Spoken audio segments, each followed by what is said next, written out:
Inauguração do estádio do Flamengo adiada. Vídeo de hoje do canal do Nicola trata sobre o tema e conta também que Botafogo e Santos são hoje os maiores interessados em Benjamin Hohlheiser, jogador do Benfica. Preciso te atualizar também sobre Merentiel. Na Argentina, garantem que o Palmeiras tentou sua contratação. O que o Palmeiras diz sobre o tema? Para completar, conto sobre o risco de um negócio entre Palmeiras e Santos por Zé Rafael cair. Tem uma cirurgia na coluna que impede esse acordo momentaneamente. Já o São Paulo terá um avião próprio já nessa temporada. Fala ainda sobre as últimas do mercado, bastidores, finanças e muito mais.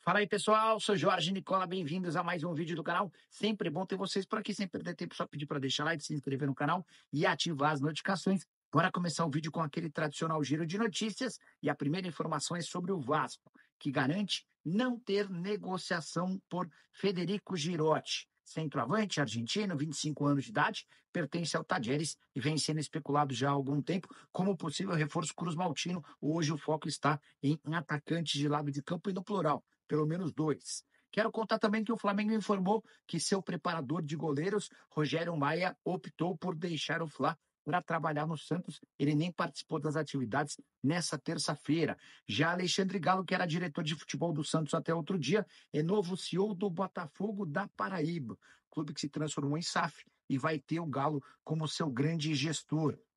Para completar, preciso te atualizar sobre o Grêmio, que está perto de anunciar a contratação do atacante Amuso e também de Christian Oliveira, 2 jogadores que foram aprovados pelo técnico Gustavo Quinteiros. Hora de falar sobre o São Paulo e seu novo avião. O Tricolor terá um avião particular próprio para se deslocar ao longo da temporada. A avaliação é de que isso vai garantir economia de dinheiro, de tempo e garantirá também, e o principal, comodidade para os atletas. Esse avião é um Boeing 737-700, que não será comprado pelo São Paulo e sim alugado. Inclusive, o modelo já está no Brasil, passando por uma série de adaptações. Em vez dos 140 lugares habituais, ele vai ter 64 assentos, todos da classe executiva, para que os jogadores possam descansar durante as viagens. O São Paulo ainda contabiliza uma série de outras vantagens, como, por exemplo, uma economia de 23% com gastos em logísticas. O São Paulo ainda imagina que vai ser capaz de comercializar a adesivagem do avião, que vai virar motivo de fotos e postagens em tudo quanto é lugar, isso sem contar na autonomia para se deslocar para vários cantos de toda a América do Sul. A ideia é que esse avião esteja à disposição ainda no primeiro semestre, informação divulgada pelo pessoal da Trivela. Hora de falar sobre Leonardo Jardim, agora oficial. Foi confirmado como novo técnico do Cruzeiro. A Raposa fez esse comunicado na manhã dessa terça-feira. Queria contar que o Leonardo Jardim, que assinou o contrato por 2 anos, vai custar menos ao Cruzeiro do que custaria Renato Gaúcho. Vale a lembrança de que o ex-treinador do Grêmio havia pedido R$1,5 milhão de reais por mês, livres de impostos apenas para ele, incluindo os impostos, os gastos com a comissão técnica e também com a comissão do seu empresário. Renato Gaúcho e companhia custariam mais de R$3 milhões mensais à Raposa. O custo do Leonardo Jardim gira na casa do mesmo valor a que ele tinha direito nos tempos de Arábia Saudita. Por lá, ele e toda a sua comissão técnica ganhavam R$1,9 milhão por mês, livres de impostos. Não dá para dizer que Leonardo Jardim virá barato, estará entre os técnicos mais caros do futebol brasileiro, mas vale a lembrança também de que o português que nasceu na Venezuela é entre os técnicos que já trabalharam por aqui, dono de um dos maiores currículos, fez, por exemplo, enorme sucesso trabalhando no Mônaco, embora não atue no futebol europeu desde 2020, em seus últimos trabalhos concentrados em Arábia Saudita, Emirados Árabes e Catar. A ideia é que o Leonardo Jardim desembarque ao longo da semana e passe a trabalhar com o time depois do clássico diante do Galo. Vale a lembrança de que o Cruzeiro enfrenta o América e o Atlético nessa semana. Hora de falar sobre Zé Rafael, a contratação do atleta do Santos junto ao Palmeiras ainda pode melar, e quem fez essa revelação foi o presidente Marcelo Teixeira, que em entrevista ao Sport TV revelou a necessidade de uma cirurgia no Zé Rafael. Dá uma olhada na declaração do dirigente santista, abre aspas, condicionamos com o Palmeiras que o negócio está fechado, apalavrado, mas os departamentos médicos entendem que precisaria de uma cirurgia rápida na coluna do Zé Rafael. Aguardaremos o diagnóstico final. Caso dê tudo certo, o jogador fará parte do Santos, disse o presidente Marcelo Teixeira. Então, só para explicar direitinho uma fala do dirigente. Quando o Santos contratou o Zé Rafael, percebeu um probleminha na coluna do atleta, algo delicado que chama atenção. Antes de sacramentar o acordo com o Palmeiras, o Santos quer que o Zé Rafael passe pela cirurgia, ainda vinculado ao Palmeiras. Fez a cirurgia, deu tudo certo, ele está apto para jogar, aí sim o contrato com o Palmeiras é rescindido e ele se torna de forma oficial e definitiva atleta do Peixe. Todo esse procedimento de cirurgia e recuperação deve demorar pelo menos 3 meses.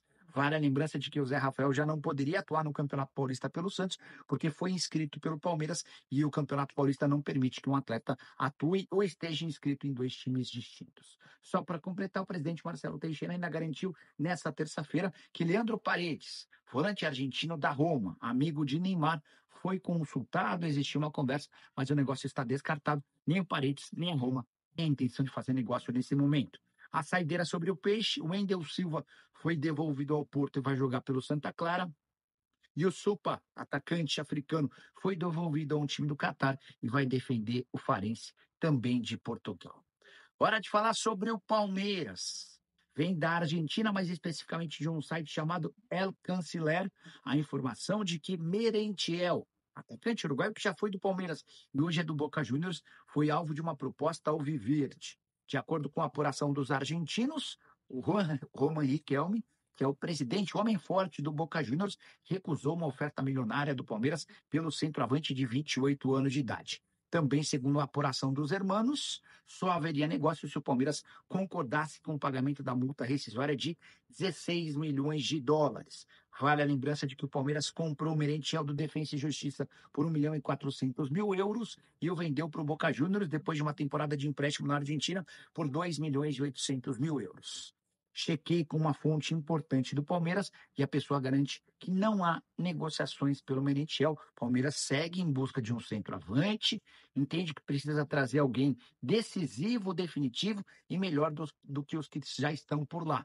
Não é o caso do Merentiel, que com a camisa do Boca Juniors soma 103 jogos, 36 gols e 12 assistências. A passagem pelo Palmeiras foi para lá de discreta, só 11 aparições com 2 gols marcados. Hora de falar sobre Benjamin Hohlheiser. Já havia contado para vocês que o argentino formado no River Plate, com passagem pelo Estudiantes, não ficaria no Benfica. O clube português está disposto a negociá-lo. E nesse momento, o Botafogo e o Santos são os principais interessados no meio atacante de 23 anos de idade. As propostas dos dois times brasileiros são bem distintas. O Botafogo quer um empréstimo gratuito com obrigação de compra caso o Hohlheiser dispute 70% das partidas desde que chegue ao Botafogo.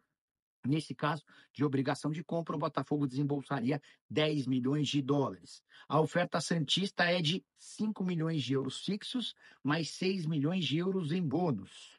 Santos topa comprar uma parte agora e condicionar o pagamento de outra parte de 6 milhões de euros a número de partidas. A cada 15 jogos do Hohlheiser com a camisa do Peixe, o Benfica receberia a quantia de 1,5 milhão de euros, podendo chegar no máximo 6 milhões de euros em bônus ou 11 milhões de euros. Na prática e na teoria, a proposta do Santos é melhor. Resta saber como é que o Benfica vai responder a essa negociação. Só para arrematar em relação a esses dois times, contar que o Botafogo pagou 10.800.000 reais nas últimas horas ao Ceará pela contratação do zagueiro Davi Ricardo, que já se despediu da torcida cearense. Vovô ainda fica com 20% do valor de uma venda futura. A saideira em relação ao Botafogo, Lucas Alter, que fez partida horrorosa pelo Botafogo na final da Supercopa do Brasil contra o Flamengo no último domingo, se despediu dos atletas do Botafogo e será reforço do Vitória. Bora fechar o vídeo para falar sobre o Flamengo com notícia importante relacionada à inauguração de seu estádio. O Flamengo já tem o terreno para a construção da sua arena, certo? Projeto todo desenvolvido pela antiga administração, comandada por Rodolfo Landim.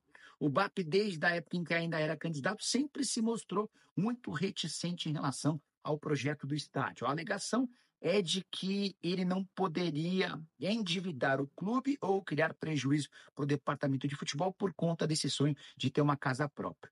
E nessa terça-feira, o jornalista Lauro Jardim, de O Globo, afirmou que o BAP pretende adiar a inauguração do estádio. Com o Rodolfo Landim, o Flamengo trabalhava com a ideia de inauguração da arena em 15 de novembro de 2029. Com o BAP, essa arena não será inaugurada antes de 20 de janeiro de 2031, ou seja, um atraso de mais ou menos um ano e 2 meses. Segundo o BAP, não faria sentido inaugurar um estádio no fim de uma temporada.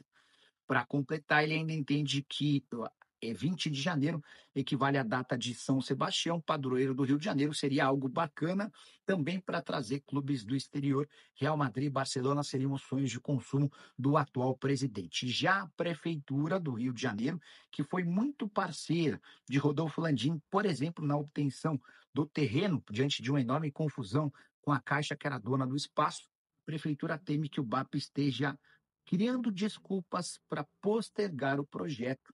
Existe uma impressão grande e de bastante gente no Rio de que o BAP não vai levar adiante a construção desse estádio. O que você pensa sobre o tema? Joga o espaço para comentário para registrar sua opinião. Só não esquece de deixar like, de se inscrever no canal. A gente volta mais tarde com live aqui no programa do Nicola. Tchau, pessoal.